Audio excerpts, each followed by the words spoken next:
Welcome to the Muscle Expert Podcast with Ben Pakulski, one of the world's top professional bodybuilders, an expert on human performance and mindset mastery. Ben dives deep to deliver the strategies of the top experts to upgrade your body, mind, muscle, strength, performance, biochemistry, and how to become the upgraded modern man. Hey, everybody. Welcome back to the Muscle Expert Podcast. As always, I'm grateful for you. Thank you for showing up. Thank you for tuning in.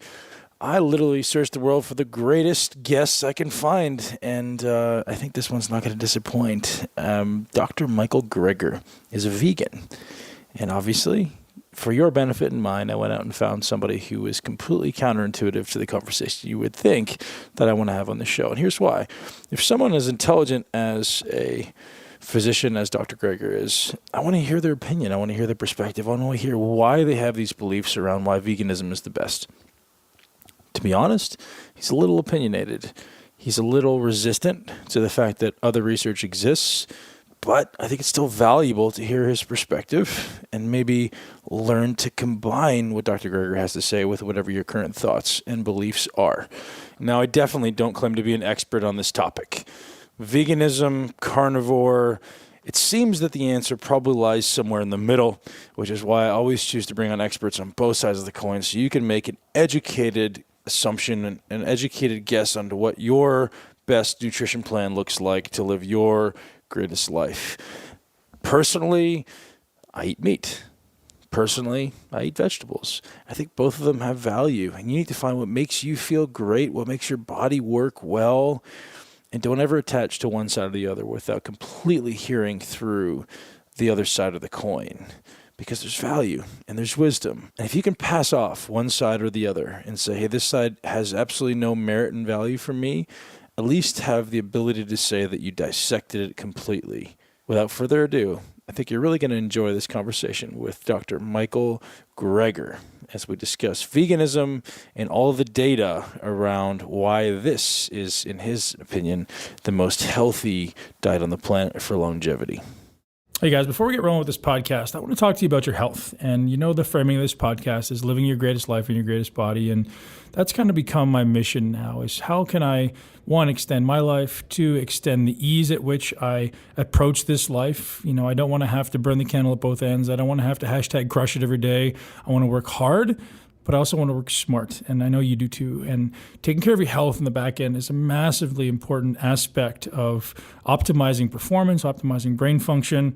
So what I want to talk to you about today is paying attention to your health. So obviously vegetables, micronutrients, macronutrients are all a big thing. One thing I've been doing for a long time is paying attention to how many vegetables I get in a day. And, you know, some people say you need to get at least 8, and some people say you need to get at least 15, and who knows what the real answer is. But what I do know is it's important, and I know it's important to get a lot of micronutrients. And it's been suggested that multivitamins don't really work, and, taking a vitamin in isolation oftentimes we know does not work because it's dependent on cofactors and other vitamins and minerals to actually improve absorption. So for a lot of time, for many years, I was juicing, and I'm still an advocate of juicing. I think it's important. I think it's a great way to get coenzymes and a lot of micronutrients. But gosh, it's so time-consuming and so expensive. So the thing that I've started doing lately is just using my Simple Greens juice at least once a day, sometimes twice.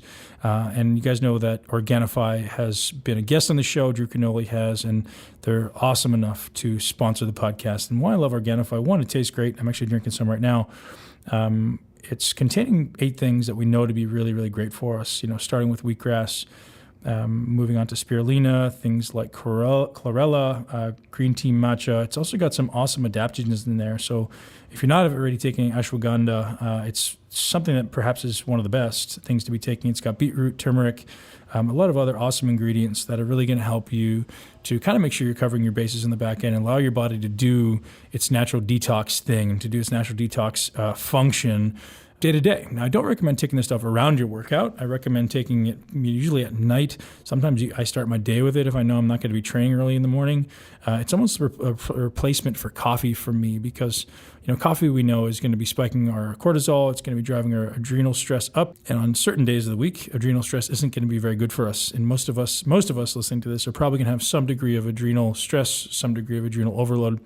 So taking something that you know is going to give you the energy you need without sacrificing your health on the back end. So the framing of this podcast is helping you and helping me live our greatest life in our greatest body. And that starts, guys, with optimizing your health. So I want to take this time to give a shout out to one of our key sponsors, and that's Organifi, who has been taking care of me for a while. Drew is an amazing human being. If you haven't already listened to the podcast I did with Drew Canoli, check it out because he's a super bright guy, and he started this company for a reason, and he's helping a lot of people. They're a massively growing company, and they're hooking me up, 20% off at Organifi.com if you use the code Muscle Intelligence. And you guys know this is all about intelligence, living the greatest life in your greatest body. Enjoy the rest of the show. Welcome to the show, Dr. Michael Greger. Want to have a great discussion with you about the pros of veganism, the cons of animal products. Let's dig right into it. I mean, not beating around the bush. We had a bit of a conversation leading up to this, and we started going down the path of talking about animals as being carcinogenic. Processed meat. So the IARC, the World Health Organization body that determines what is and is not cancer-causing, has determined that bacon, ham, hot dogs, lunch meat, sausage, etc., is a Category 1 carcinogen. So that means we are as sure processed meat causes cancer than we are that smoking causes cancer, and plutonium causes cancer, and asbestos causes cancer. It's the highest level of surety. Whereas, for example, red meat, like a steak or something, is only a probable human carcinogen. Okay, interesting. Now, so what my opinion on that, or what I know, is that I've seen conflicting data saying that some data has, said, hey, this could possibly be leading to some negative health implications in humans, and then you have other data that says it causes absolutely no health implications. And now, who do we know? How do we know who to believe? It seems like it's that's what the IARC is for, right? That's why we have these international bodies, which have hundreds of the top scientists in the world to sift through the thousands of studies, so we don't have to. So that's why, we all don't have to sit around twiddling our thumbs and saying, what do you think the RDA for vitamin C is? Oh, I think we need 20 a day. I think we need 30 a day. Oh, the National Academy of Sciences Institute of Medicine sets the RDAs based on the best available balance of evidence. And the IARC determines what is and is not cancer causing. Are cell phones cancer causing? What's cancer? Well, that's why you go to the IARC. Now, if for whatever reason you think there's, some kind of bias or people on that, then you can challenge them. But that's the default position is we should, and then, would take an overwhelming amount of evidence to challenge the kind of mainstream view. So if you think the earth is flat, more power to you. But to challenge the prevailing kind of scientific understanding, the scientific consensus, you have to have just an extraordinary amount of evidence to suggest that, that every other scientist got it wrong. I don't know that it's every other scientist. And again, just to play devil's advocate, like I've said, I've seen definitive research that says there's absolutely nothing detrimental about meat or animal products. Obviously, dairy, I think, is a whole different topic. When it comes to just eating meat in itself. What mechanism does the World Health Organization suggest is the mechanism that is leading us to cancer? That's a good question. So there's a bunch of purported mechanisms. So we don't know why. It could be the nitrosamines. It could be the heme iron. It could be TMAO. It could be, saturated fat, even cholesterol. It could be the new 5GC. It could be, and so so certainly mechanistically, there's lots of different ways it could happen. We're not exactly sure why. For similar reasons, we don't know why fruits and vegetables exactly are so wonderful for us. Is it the fiber, the folate, the phytonutrients? Who knows? But we know that, and not just from kind of observational studies where people who eat lots of fruits and vegetables live longer and healthier. You can do randomized controlled trials. There's only one diet that's ever been proven to reverse heart disease in the majority of patients, and that's the plant-based diet. So if that's all the plant-based diet could do, reverse the number one killer of men and women, Shouldn't that kind of be the default diet until proven otherwise? And the fact that it can also be so effective in preventing, arresting, or reversing other leading killers, type 2 diabetes, hypertension, would seem to make the case for plant-based eating simply overwhelming. No other diet on the planet has ever been shown to do that. And so if you care about health and longevity, that's what you eat until we know better. Interesting. So now I've seen conflicting data that says the opposite, right? It says there's people talking about how plant-based diet is causing these things. Have you seen any of that data, and what do you say to that? Look. I don't know. I mean, I'm talking about, lifestyle heart trial, published by Dr. Dean Ornish, July 21st, 1990, in the most prestigious medical journal in the world. I mean, sure. 1990 was 28 years ago, right? Exactly. Maybe we've evolved. Exactly. Right. I mean, so we've known for decades, we have the cure to the number one reason you and your loved ones will die. Yet hundreds of thousands of people continue to die of this preventable, arrestable, reversible condition. What's the number one reason that we're going to die? Heart disease. And heart disease in the United States. You're going to draw a direct correlation between animal products and heart disease? If the diet that reverses heart disease. Well, that's not the case. So whether or not the veganism can reverse it, are you going to draw a direct correlation between animal products contributing to it or causing it? Because that's effectively what you're saying. You don't see the connection? I mean, you don't. So, I mean, so I'm not even saying, I mean, it's even a higher burden of proof. Not saying preventing, even arresting. I'm saying this diet is so powerful, you can reverse heart disease, meaning you have heart disease and you can just change diet, randomize people to a whole food plant-based diet, and you can not just stop the disease, you can reverse the disease. What else do you need? Well, in an ideal world, you don't create it, right? And you wonder that. Okay, I mean, you'd have to somehow get straight in your brain that the diet that reverses the disease, pulls the plaque out of your arteries, somehow causes it. That makes no sense. Yeah, who knows, right? Hey guys, producer Trevor here, interrupting this episode to send a big thank you to Michael884 on iTunes. Thank you so much for the review. We greatly appreciate it. Guys, remember to send in your reviews via iTunes to be entered for our weekly prize giveaway. Michael, you can email trevor@benpakulski.com to claim your prize. Thank you very much. Enjoy the episode. What's your thought about lectins and phytic acid as far as causing inflammatory issues in the body? Phytic acid is the healthiest way to get phosphate, as opposed to the phosphates in meat or added to, Coca-Cola or something, because hyperphosphatemia, I mean, high phosphate levels in the blood, associated with chronic kidney disease, all sorts of kind of negative effects. And so the way you do that is you eat phosphorus in plant form, which is phytate form, which is less bioavailable.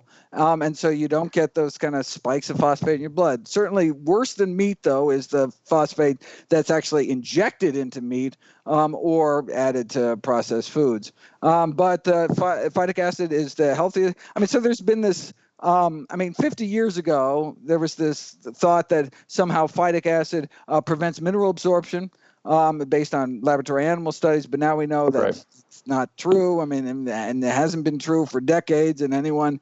We do have definitive data on that? Oh, well, we have human data that the high phosphate consumption is actually associated with greater bone health, which is kind of a proxy for at least calcium mineral status. And in fact, phytic acid, so I have a bunch of videos on nutritionfacts.org on phytic acid. You type in phytate, pull up suggesting high phytic acid levels associated with lower risk of cancer, presumably because where do you find phytates? Whole grains and legumes, beans, split peas, chickpeas, and lentils, some of the healthiest foods on the planet. Talk to me about the belief or the thought process in, it seems, general population that grains are bad for you. Oh, well, because refined grains are terrible. for you. And Why that's is that? that's how most people get their grains. So Why is white it? flour, well, because particularly white flour products where you're not only removing the fiber, but you're actually chopping it down so finely, it gets absorbed so quickly in your system, you actually get this big spike in blood sugars, which is really unphysiological. We were never meant to get kind of carbs separated out from fiber like that, and certainly never kind of pulverized like that. High spike in blood sugars, then that leads to the spike in insulin, release of triglycerides as our blood sugar kind of bottoms out and actually dips below fasting. Whereas, and same thing. So, for example, you eat table sugar, that's what happens. But if you eat the exact same amount of sugar in berry form, you don't get that excessive spike in blood sugar. You don't get the triglycerides. You don't get the excessive insulin release. You don't get that hypoglycemic dip because you're eating your carbohydrates, your sugars and starches in whole food form. And so if people just ate, sweet potatoes and whole intact grains and fruit, then we wouldn't run into the three things that are associated with refined carbs, and that's increased liver fat, like non-alcoholic fatty liver disease, increase in triglycerides, which is basically fat in the blood, as well as increase in blood pressure, which is probably the number one risk factor for death on the planet Earth. Dr. Gregory, talk to me about gluten and implications in vegetarianism for gluten. Do you avoid it, or is it something you just don't care about? And what's your thoughts with that? I do not have celiac disease, which is I happen to be one of the 142 out of 143 Americans that does not have celiac disease. I'm also one of the 999 out of 1,000 people that do not have a formal wheat allergy, nor am I the 1% that has a non-celiac gluten sensitivity. And so for 48 out of kind of 98 out of 198% of people, 49 out of 50 people that doesn't have some kind of sensitivity or allergy to wheat, it's a perfectly healthy plant protein like all other plant proteins. However, if you have celiac disease, you can actually cut your life short by including sources of gluten such as wheat, barley, and rye in your diet. So so if you have symptoms, you can get tested and find out if you actually have celiac disease. It's like peanut allergies. Some people eat a peanut and literally drop dead. Are peanuts bad for you? They're bad for that poor sucker, right? But does that mean that the peanuts are bad for everybody else? No. It's just, some people are sensitive. Seems that there's quite a bit of data that verifies gluten causing leaky gut and causing direct inflammation. Any thoughts on inflammation leading to disease? You look at, show me a study where they put people on whole wheat, which has lots of gluten, and so their inflammatory markers go up. Doesn't happen. You put people on whole grains, including whole wheat, inflammatory markers like CRP, like IGF-1, pick your inflammatory marker, they go down. Whole grains are anti-inflammatory, and anyone who says otherwise gets their information from the internet rather than the peer-reviewed scientific medical literature. Interesting. How about sarcopenia? Obviously, there's some concern in long term that maybe there's some protein deficiencies in elderly people and people who follow a vegetarian style diet. Well, I mean, I'm not aware of that data, but certainly, I mean, sarcopenia in general is an issue.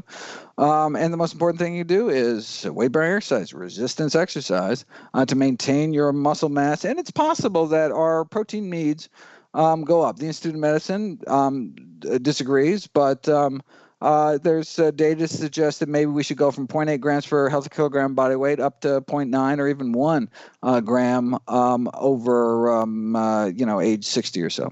Mm-hmm. And where do you recommend people get that if they're following a vegetarian diet? Oh my God! Well, they should get it from the healthiest possible source of protein, and that's plant protein. Anyone who doesn't know how to get protein on a plant-based diet doesn't know beans. So legumes, beans, split peas, chickpeas, lentils, these are the plant protein superstars. So you have all the stuff that you want out of protein-rich foods: iron, zinc, high-quality protein, plus, and all the stuff you don't want. None of the stuff you don't want, like the saturated fat and hormones and cholesterol, et cetera. Plus, you get the bonus. You get all the stuff in the vegetable kingdom, the fiber, the folate, potassium, all that stuff missing from those animal source proteins. So food is a package deal. It's very important, I think, for listeners to recognize that. As much as Burger King says, has it your way, you can't go be like, yeah, I'd like the burger, hold the saturated fat, hold the cholesterol, hold the heme iron, et cetera. No, it all comes back together. So yes, pork has protein.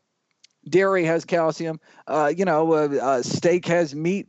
Steak has iron, etc. Excuse me. But if instead you get your calcium from low oxalate dark green leafy vegetables, right? Then not only are you missing out on the stuff that you don't want, like saturated butterfat, but you get all the bonus stuff that you're not finding in your dairy sources of calcium, like the iron and fiber, etc. So since food comes as a package deal, I mean, the food industry loves breaking down things into nutrients. Then they can sell you Fruit Loops supplemented with vitamin D or something like that. But we should get our nutrients from whole foods.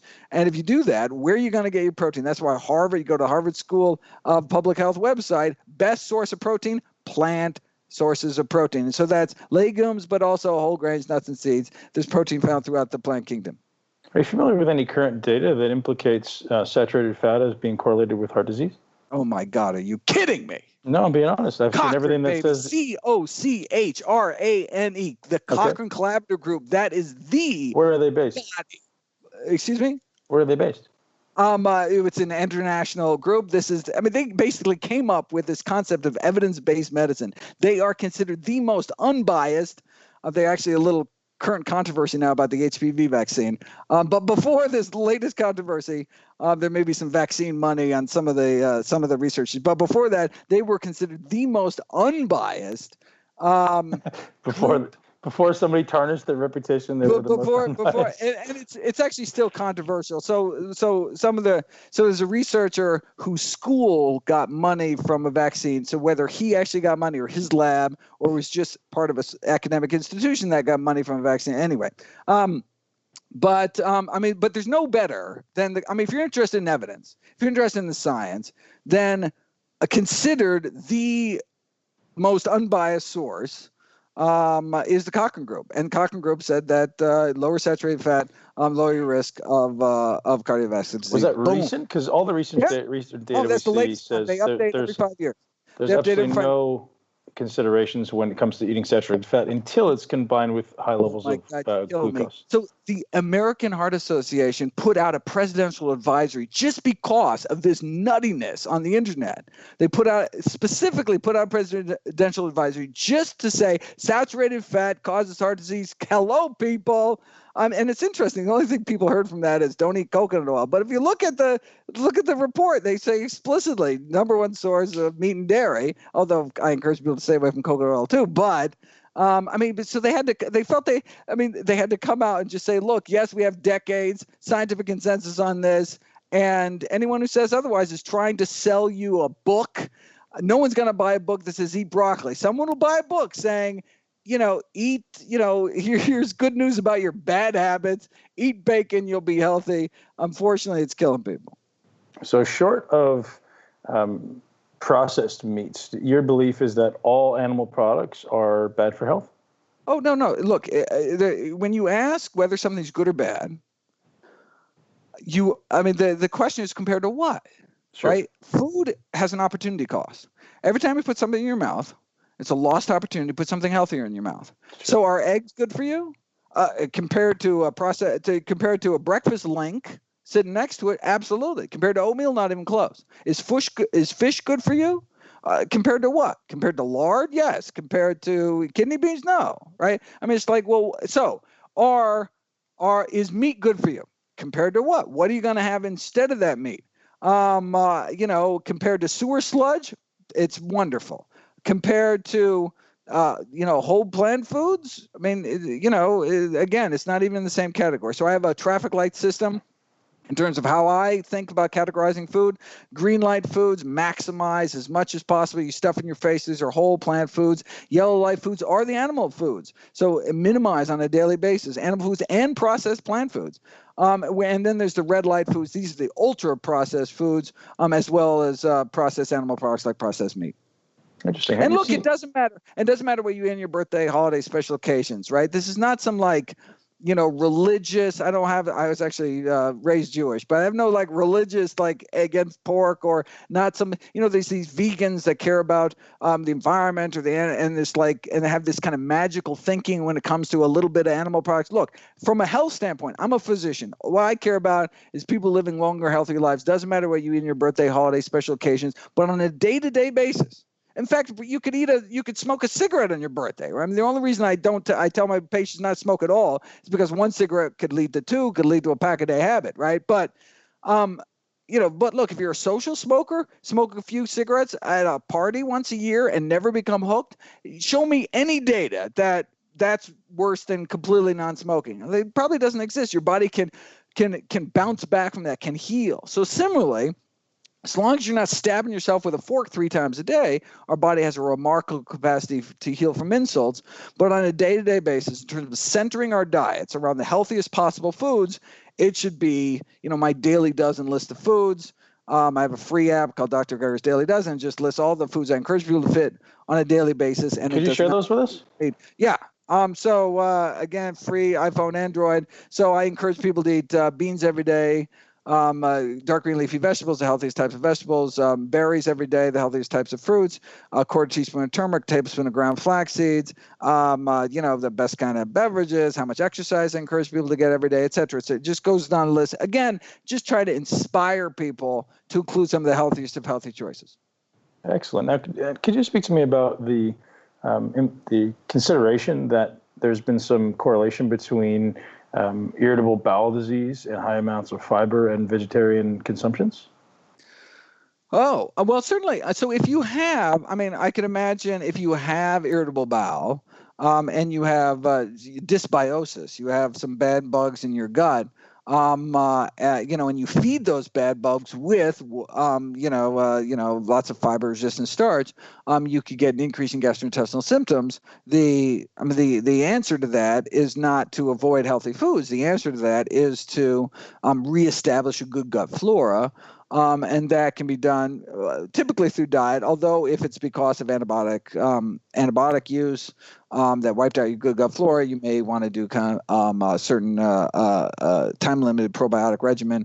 But those are kind of in rare clinical cases. Typically, if you just feed your gut flora these prebiotics, fiber-resistant starch, you should be able to reestablish a good gut flora. And maybe one of these days we'll be doing fecal transplants and stuff, and you can, sell your good poop on the black market or something. But right now, we're restricted to more savory means. Do you have any thoughts about anemia as it correlates to veganism? So iron deficiency. So there's lots of ways you can get anemia. Yeah. Obviously, you can bleed through your industrial tract. Iron deficiency. Okay, but iron deficiency anemia.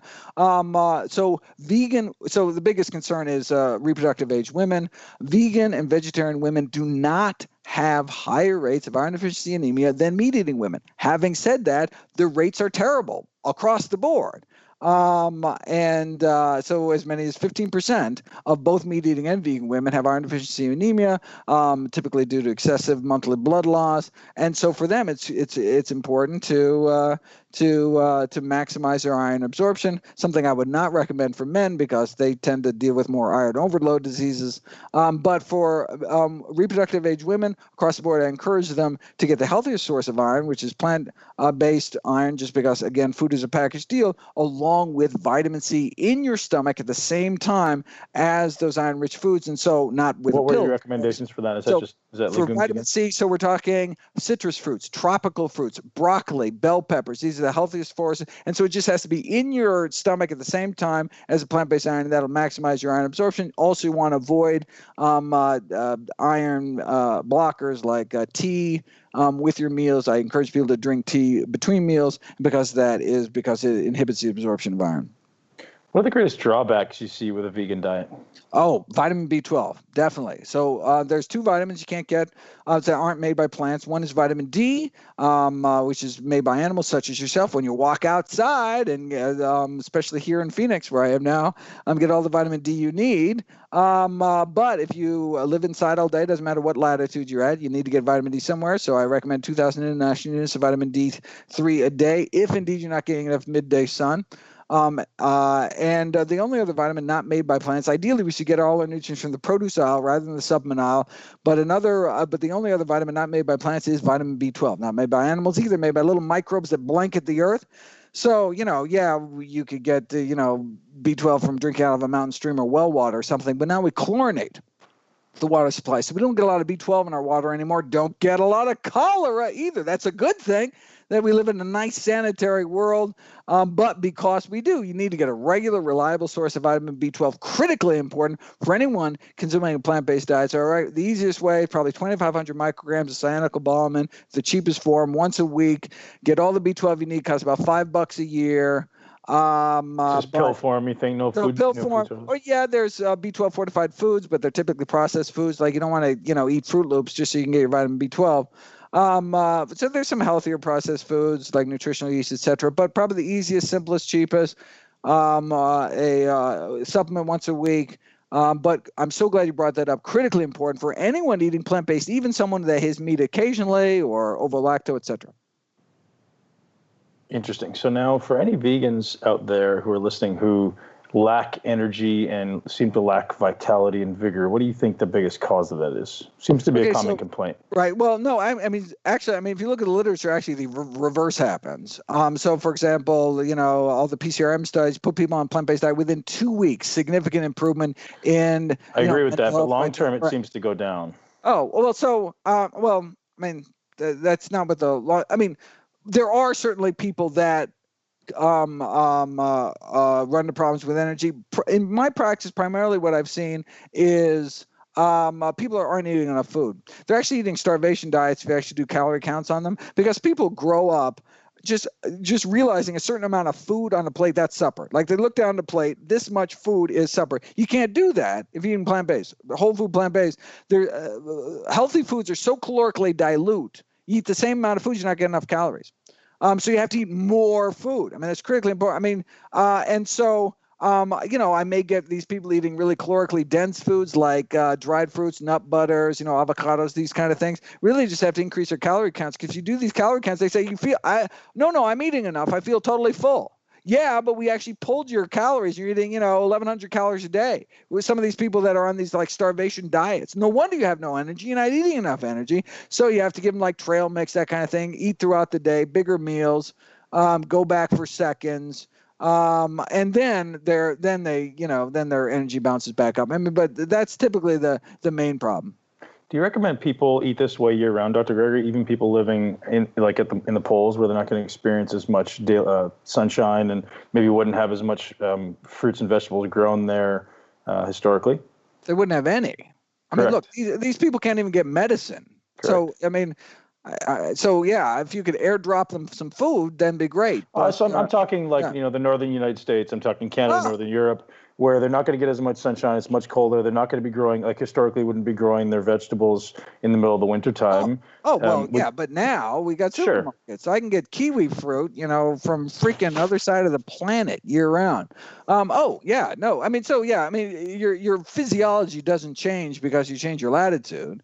I would encourage everybody to eat this way. So, I mean, ideally, even for the Inuit, who live at the pole, not that they could eat this way, but that would be the healthiest thing. I mean, fruits and vegetables don't get unhealthy just because you can't find them in the local supermarket.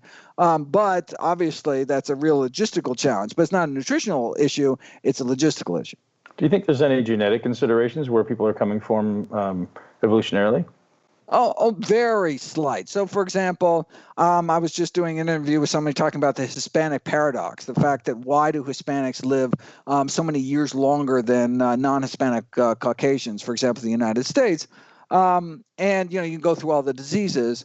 And so, for example, they have lower melanoma rates, skin cancer, but they also have darker skin. So that's kind of a genetic component. And that darker skin does protect us from UV rays, lowers your skin cancer rates. But other than that, really kind of across the board, when you look at acculturation, the more Hispanics eat and live like Americans, the more they die from American diseases.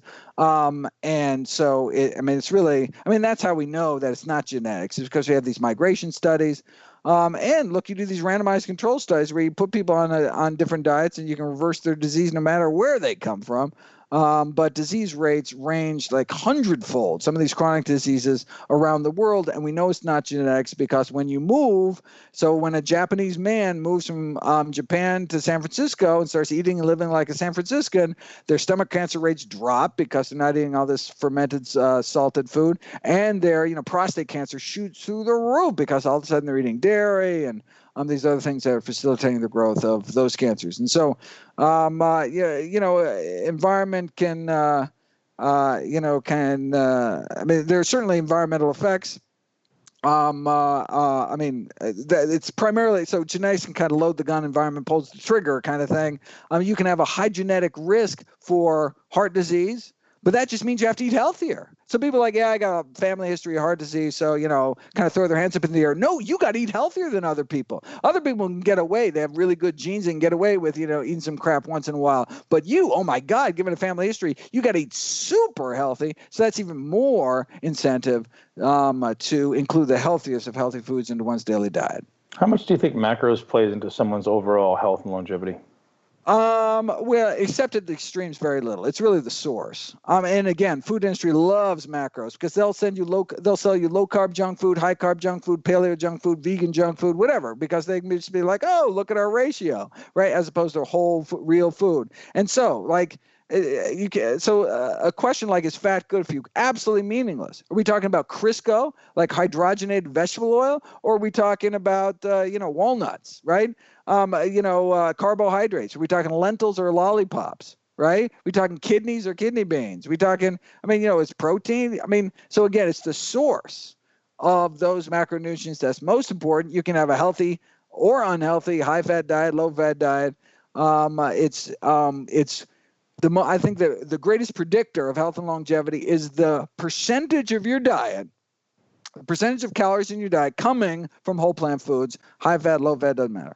You think that's the greatest predictor of longevity? That's probably, and that's actually, so there's actually, that's called the Phytochemical Index, and there's actually studies that have looked at that. There's a bunch of it. There's also what's called a pro-vegetarian score, which just says kind of how much you're eating of plant foods versus animal foods. And so, there's all sorts of scoring systems, but basically every single one on the planet, whether you're using Harvard's scoring system or the USDA's or whatever, all comes down to basically how many whole plant foods you eat, lots of fruits and vegetables, and then you get decreased points for processed foods, for most animal foods. They all really kind of come in the same Venn diagram. But you look at the blue zones around the world, the healthiest, longest living populations, they're all eating plant-centered diets, and the center, legumes. They're all getting some form of beans, split peas, chickpeas, and lentils. Number one dietary predictor of survival in terms of food groups, legumes. The more beans you eat, probably the longer you live. I unfortunately got to jump off for another interview. But thank you so much. Keep up the good work. Happy to be on. Thanks, Dr. Greger. Have a great day. Awesome. Join us on benpakulski.com to learn the cutting-edge techniques to take control of your body, your brain, and create your greatest life. This podcast is for information purposes only. The statements and views on this podcast are not medical advice. This podcast, including Ben Pakulski and the producers, disclaim responsibility for any possible adverse effects from the use of information contained herein. Opinions of guests are their own, and this podcast does not endorse or accept responsibility for statements made by guests. This podcast does not make any representations or warranties about guest qualifications or credibility. This podcast may contain paid endorsements or advertisements for products or services. Individuals on this podcast may have a direct or indirect financial interest in products or services referred to herein. If you think you have a medical problem, consult a licensed physician.